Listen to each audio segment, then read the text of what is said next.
Well, I got enough snow cleared to get into my wood now. It's underneath there. High and dry sort of thing. Had to shovel my way into it. It is still, that wind is still ripping. As you can tell by the flag of our great country. I just finished feeding the birds. With the peanuts, sunflower seed, got one pine grosbeak coming in all ready to eat.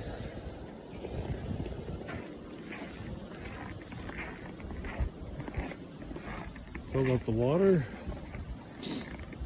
My de-icer works. Keeps it open enough for them to get a drink. And then over here by the barbecue, I cleaned off the sand. They always like a little bit of sand. I'm about to end up cleaning off again. That's what I've been up to. Now I gotta go inside to warm up before I can get some wood in. Stay tuned.